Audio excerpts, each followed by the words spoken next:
அடிச்சு உடைச்சு காட்டவா? சொல்றா தொட்றா பாப்போம். ஏய் சண்முகம், என்னப்பா உங்க அம்மா போலீஸ் அதிகாரியா இருந்தா நீ சண்முகத்தை ஈஸியா தோக்கடிச்சிருவியா? இப்போ நான் இவனை அடக்கி வச்சிருக்கேன். இவன் யானை மாதிரி தடையை எடுத்து விட்டா நீ நசிங்க இடம் தெரியாம போயிடுவேன். அத முதல்ல ஞாபகம் வச்சுக்கோ. பரணி, என்ன ஓவர் திமிரா போச்சா? வெறும் பரணி இல்ல madam, doctor Bharani Shanmugam. Pressure மாத்திரை போட மறந்துட்டீங்கன்னு நினைக்கிறேன். நான் வேணும்னா மாத்திரை தரட்டுமா? என்ன வெறுப்பேத்தி என்கிட்ட இருந்து வார்த்தையை புடுங்க பாக்குறீங்களா? நீங்க எல்லாரும் நினைக்கிற மாதிரி ஒண்ணுமே நடக்க போறதில்ல. நீங்க தோத்து போய் எப்படி அழுக போறீங்கன்றத பாக்கறதுக்காக தான் நான் இங்க வந்தேன்.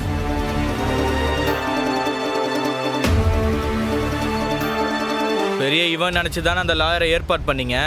அவன் வந்ததும் கௌதம் ஷட் அப்.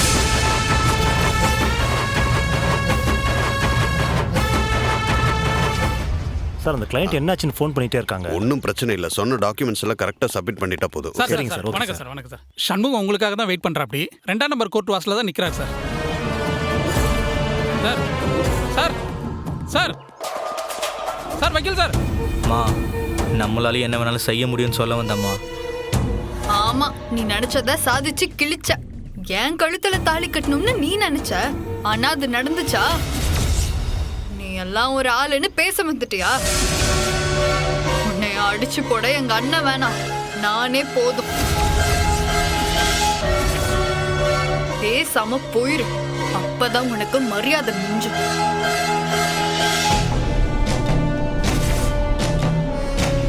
என்ன மேடம், பஞ்சாயத்தா? என்கிட்டயே சவால் விட்டு பேசுறாங்க பிபி சார். சவால் தானே, தாராளமா விட்டுட்டு போட்டோம். உங்க கௌரவம் என்ன, உங்க ஸ்டேட்டஸ் என்ன, இவங்க கூடலாம் நின்று நீங்க பேசிட்டு இருக்கலாமா? வாங்க மேடம், நமக்கு 1000 வேலை இருக்கு. கௌதம், என்எஃப்.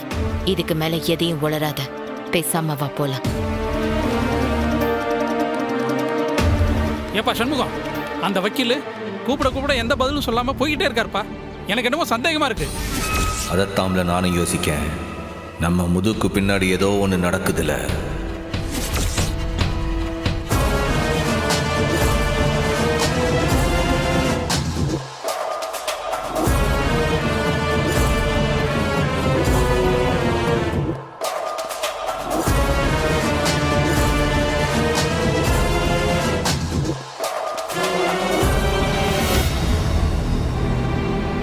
என்னடா சண்முகம், ஏன் டிஸ்டர்பா இருக்க? பெரிய இவன் நினைச்சுதானே அந்த லாயரை ஏற்பாடு பண்ணீங்க. அவன் வந்ததும் கௌதம் ஷட் அப். ஏப்பா சண்முகம், அந்த வக்கீல் என்னப்பா எத்தனை தடவை கூப்பிட்டாலும் எந்த பதிலும் சொல்லாம போயிட்டு இருக்காரு. எனக்கு என்னமோ சந்தேகமா இருக்கு. ஏய் என்னாச்சு சண்முகம்? இல்லை, ஏதோ தப்பா இருக்க மாதிரி தோணுதுல. என்ன தப்பு? என்னென்று சொல்ல தெரியல, ஆனா ஏதோ தப்பா நடக்குமோன்ட்டு ஒரு யோசனை.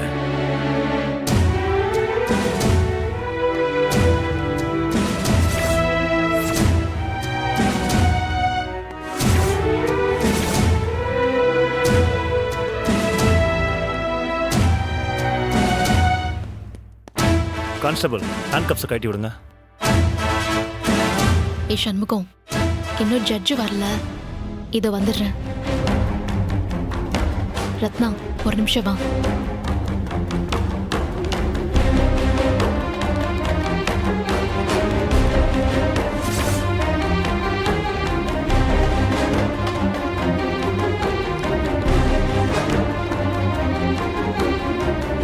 என்னங்க இது?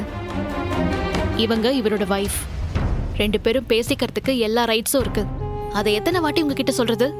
வெளியே தான் இவங்களை பேச விடாம உள்ள கூட்டிட்டு வந்துட்டீங்க. ஜட்ஜி இன்னும் வரலல்ல, அப்புறம் என்ன? ஒரு 2 நிமிஷம் பேசிக்கிட்டா ஒன்னும் ஆகாது. கொஞ்சம் அலோவ் பண்ணுங்க சார். நான் வீரபாண்டிப்பட்டினம் எஸ்ஐ. ஹஸ்பண்ட் அண்ட் ஒய்ஃபை பேச விடுறது சட்டப்படி உரிமை, தடுக்கிறது தப்பு. ஜட்ஜ் கிட்ட கம்ப்ளைண்ட் பண்ணா உங்களுக்கு சிக்கலாயிடும். சரிங்க மேடம், நீங்கள் பேசுங்க.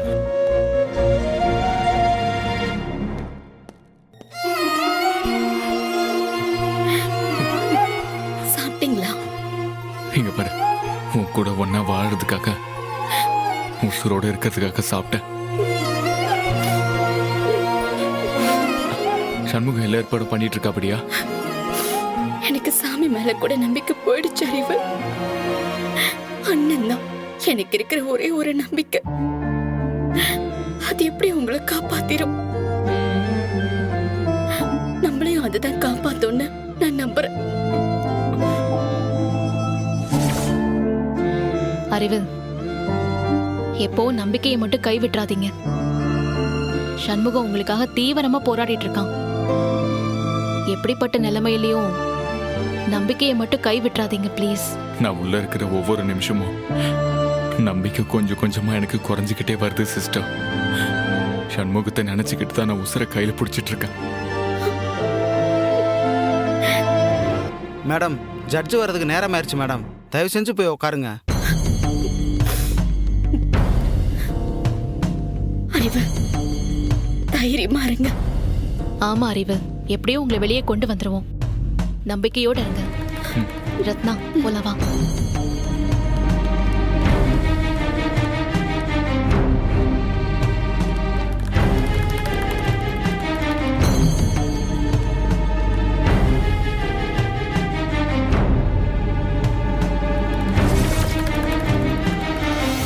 இல்லை, நல்ல வேலை பண்ணல.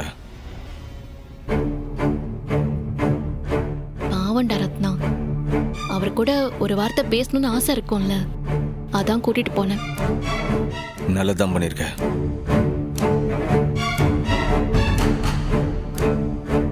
இல்ல சம்மு, என்னல சச்சி என்ன வரல, காணோம். எனக்கும் தெரியலையப்பா.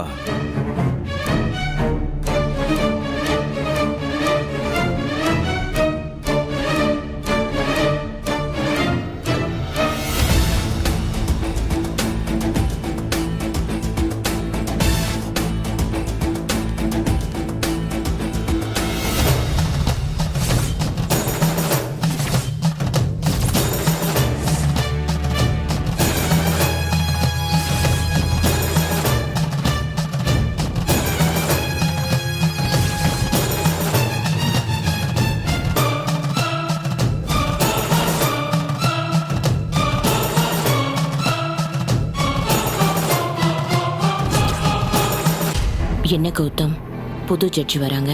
அதாம்மா எனக்கும் தெரியல.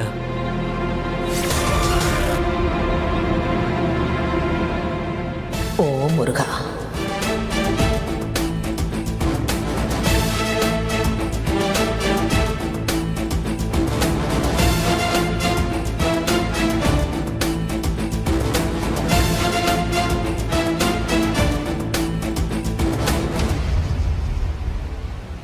இந்த கேஸை இனிமே நான் தான் விசாரிக்க போறேன். முன்ன விசாரணை பண்ண ஜட்ஜுக்கு உடல்நல பிரச்சனை.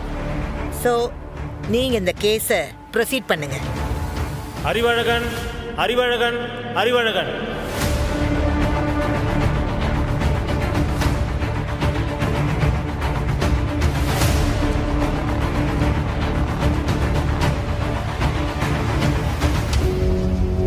மேடம், நீங்க புதுசா விசாரணையை ஆரம்பிக்கணும்னா மறுபடியும் விசாரணையை முதல்ல இருந்து ஆரம்பிக்கணுமா? Not necessary.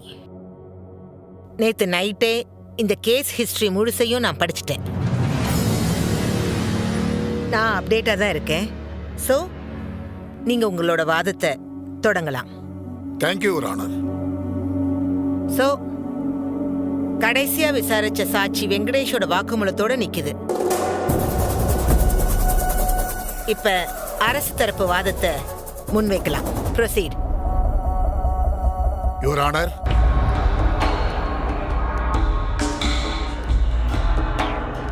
நான் ஏற்கனவே பல தடவை பிரசன்ட் பண்ண வாதம் தான். குற்றம் சாட்டப்பட்ட அறிவழகன் கொலை உண்ட மாதவியை காதலிச்சு ஏமாத்தினதுக்கான எல்லா ஆதாரங்களையும் நாங்க பிரசன்ட் பண்ணிட்டோம். கொலை நடந்த இடத்துக்கு இவரு போயிருக்காரு. 2 பேருக்கும் பகை இருந்திருக்கு. ரத்னா கூட தனக்கு கல்யாணம் நடக்கணும், அதுக்கு தடையா மாலதி இருக்க கூடாதுங்கிற ஒரே காரணத்துக்காக இவரு அந்த மாலதியை கொலை பண்ணிருக்காரு.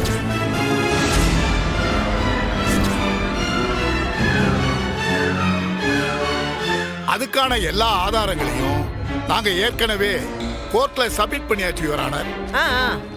படிச்சேன். இந்த கொலையை பொறுத்த வரைக்கும் இது சிம்பிளான ஓபன் அண்ட் ஷட் கேஸ்.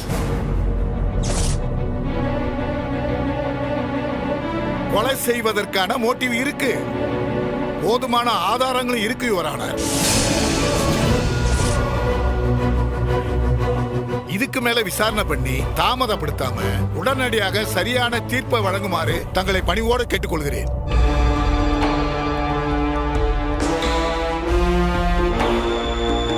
இப்ப டிஃபென்ஸ் தரப்பு லாயர் வாதத்தை வைக்கலாம். யுவர் ஆனர், இந்த வழக்கை பொறுத்தவரையில் எனது கட்சிக்காரர் அறிவழகன் கொலை செய்யலன்னு தான் நான் நம்புறேன். அந்த நம்பிக்கையில தான் இதுவரைக்கும் நான் வாதாடிக்கிட்டு இருந்தேன். ஆனா இந்த வெங்கடேஷோட சாட்சி குற்றத்தின் கிராஃபையே மாத்தி போட்டுருச்சு.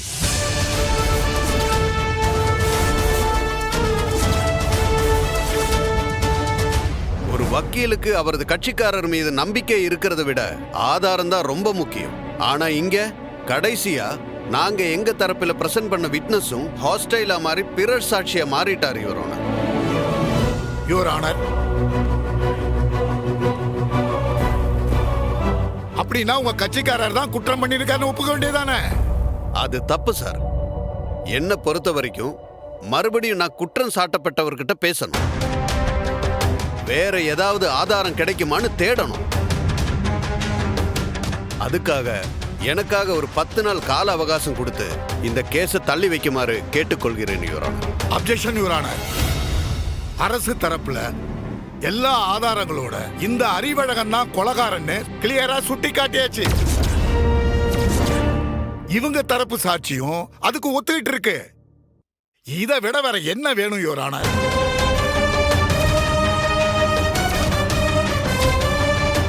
தாமதிக்கப்பட்ட நீதி மறுக்கப்பட்ட நீதின்னு சொல்லுவாங்க. இவங்க சாட்சிகளை ப்ரொடியூஸ் பண்ணாம வழக்க தாமதப்படுத்திக்கிட்டே வராங்க.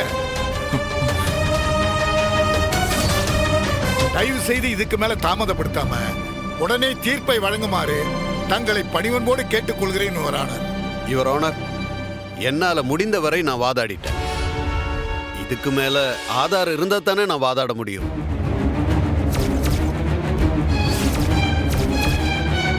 சொல்லப்போனா இப்ப எனக்கே என்னோட கட்சிக்காரர் கொலை பண்ணியிருப்பாரோன்ற சந்தேகம் வந்திருக்கு யுவர் ஆனர்.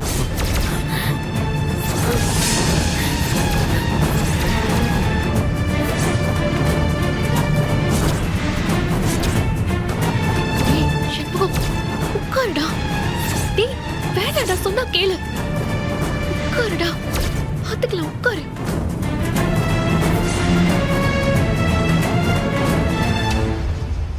ஏற்கனவே நீ கண்டெம்ட்ல உள்ள போயிட்டு வந்திருக்க.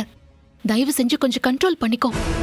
இல்லை, என்னல அம்புட்டியும் மாத்தி பேசுதான். இவனே நம்மள தோக்கடிச்சிருவான் போல இருக்கல. ஜட்ஜம்மா, சண்முகம், இந்த கேஸ் சம்பந்தமா நான் கொஞ்சம் பேசினேன். நீங்க யாரு? என் பேர் சம்முவா, செந்தூர் பஞ்சாயத்து பிரசிடென்ட். குற்றச்சாட்டுப்பட்டு நிக்கார அறிவழகன், அவரு என் தங்கச்சி வீட்டுக்காரதே. அவருக்காக இப்ப இந்த கேஸ நானும் என் குடும்பம் தான் நடத்திக்கிட்டு இருக்கேன். இப்போதைக்கு நானும் என் குடும்பம் தான் அவருக்கு சப்போர்ட்.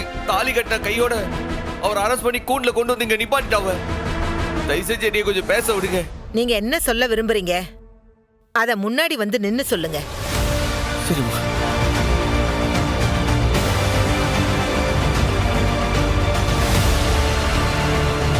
வணக்கம்மா. அம்மா, என் தங்கச்சி புருஷன் அறிவழகனை காப்பாத்தணும்ட்டு தான் இவரை லாயரா நியமிச்சான். இவருக்கு நிறைய ஆதாரங்களை நானே தட்டி கொடுத்தேன், நிறைய சாட்சிகள் எல்லாம் ஏற்பாடு பண்ணி கொடுத்திருக்கேன், நிறைய பாயிண்ட்களை சொல்லியிருக்கேன். ஆனா இவர் என்னடானா நம்பிக்கையெல்லாம் பேசுறாரு. இப்போ எனக்கு இவர் மேல சுத்தமா நம்பிக்கை போயிடுச்சு மேடம். ஹலோ, இங்க நான் தான் வக்கீல். இங்க என்ன பாயிண்ட் பேசணும் என்ன பாயிண்ட் பேசக்கூடாதுன்னு எனக்கு தெரியும். நீ எனக்கு சட்டம் சொல்லி தரையா? ஐயா, என் தங்கச்சி புருஷனை காப்பாத்தணும்ட்டு தான் உங்களை லாயரா நியமிச்சதே. ஆனா இப்ப நீங்களே அவனுக்கு தண்டனை வாங்கி கொடுத்துறீங்க போல இருக்கே. நிலைமை அப்படி இருக்கு சார். இத பாருங்க, உங்க தங்கச்சி புருஷன்கிட்ட போய் பேசுங்க. அவர் குற்றத்தை ஒத்துக்கிட்டாருன்னா குறைந்தபட்ச தண்டனையா நான் வாங்கி தர்றேன். என்னால அவ்வளவுதான் செய்ய முடியும். பாத்தீங்களா மேடம் எப்படி பேசுறாருன்னு? லட்சமா பணம் கொடுத்துருக்கு மேடம் இவருக்கு. மேடம் எங்களுக்கு சுத்தமா இவர் மேல நம்பிக்கை போயிடுச்சு மேடம். இவரை மாத்தி ஆகணும் மேடம். அதுக்கு எனக்கு நீங்க உத்தரவு கொடுங்க மேடம்.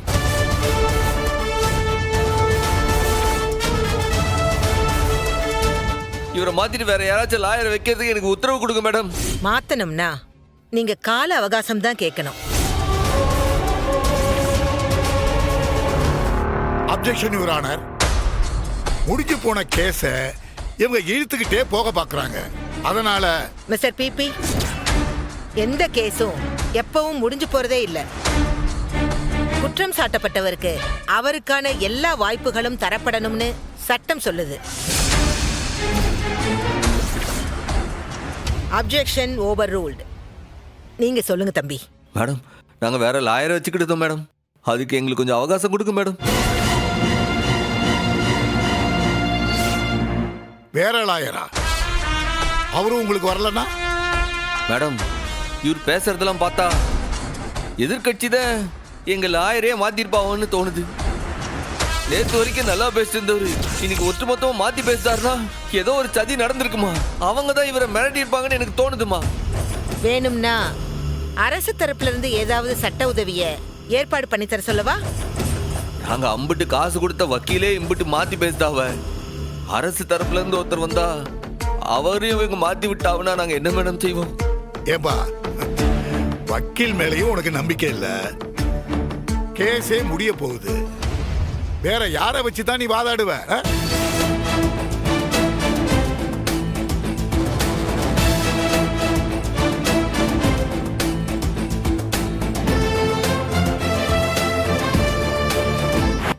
சொல்லுங்க மிஸ்டர் சண்முகம்.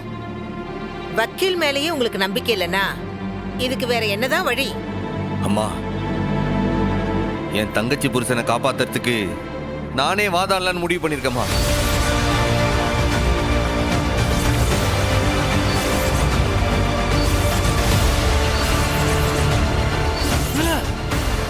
என்ன தாய்மா? ஏன்பா, கோர்ட்ல வாதாடுறதுன்னா அவ்வளவு சாதாரண விஷயமா என்ன? அதுக்கு சட்டம் தெரிய வேண்டாமா? இவங்கெல்லாம் 5 வருஷம் 7 வருஷம்னு BA BL MA MLன்னு படிச்சுட்டு வந்ததெல்லாம் எதுக்காகன்னு நினைக்கிறீங்க? அம்மா, எனக்கு சட்டம் தெரியாம இருக்கலாம். ஆனா நியாயம் என்னன்னு தெரியும், தர்மம் என்னன்னு தெரியும், அறம் என்ன தெரியும். என் அப்பா முருகனை மனசுல மனசாட்சியா வச்சு வாழ்றவன் நானு. நிச்சயமா எப்படியாச்சும் தங்கச்சி புருஷனை காப்பாத்திடுவோம்மா. எனக்கு ஒரே ஒரு வாய்ப்பு கொடுங்க. ஊர்ல இருக்கிற அத்தனை பேருக்கு இதெல்லாம் தெரியும்பா. யுவர் ஆனர், இவர் கோர்ட் ஆள ஒரு காமெடி ஷோன்னு நினைச்சிட்டாருன்னு நினைக்கிறேன். இங்க பாருப்பா, சட்டம் படிச்சவங்க தான் இங்க வாதாடணும்னு அவசியமே இல்ல. யார் வேணாலும் வாதாடலாம். வக்கீலுங்கிறவங்க இரு தரப்புக்கும் உதவி செய்யறவங்க, அவ்வளவுதான். அததான் சட்டம் சொல்லுது. தான் தரப்பு சார்பா யார் வாதாடணும்னு முடிவு செய்ய வேண்டியது குற்றம் சாட்டப்பட்டவர் தான்.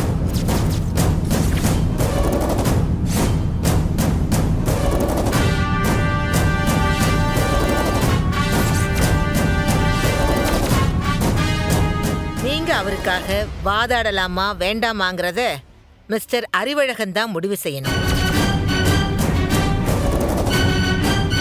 குற்றம் சாட்டப்பட்டவருக்கான அனைத்து வாய்ப்புகளையும் கொடுத்தே ஆகணும்னு சட்டம் சொல்லுது. ஆகவே குற்றம் சாட்டப்பட்டவருக்கு இந்த வாய்ப்பை நான் வழங்குகிறேன்.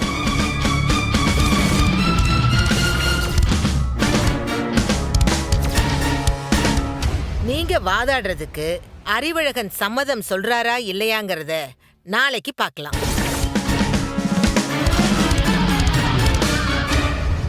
இப்போதைக்கு the court is adjourned.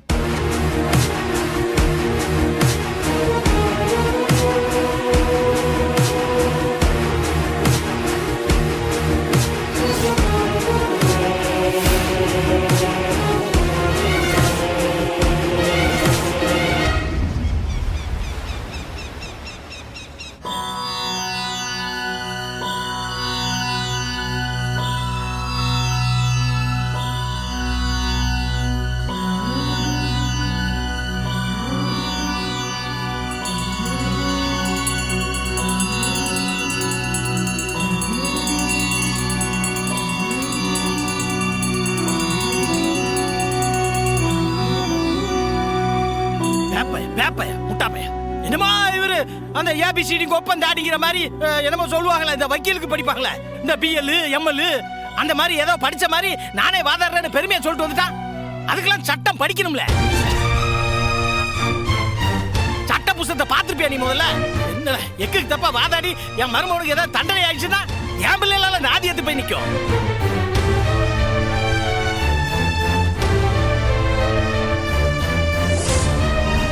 நான் போட்ட சபதத்தை நீதான் என் கூட இருந்து நிறைவேற்றணும். இந்த கேஸை நான் எடுத்து நடத்துறது சரியா தப்பான்ட்டு நீதான் பதில் சொல்லணும். நீதான் எனக்கு சகனம் காட்டி பதில் சொல்லணும். நீதான் பதில் சொல்லணும்.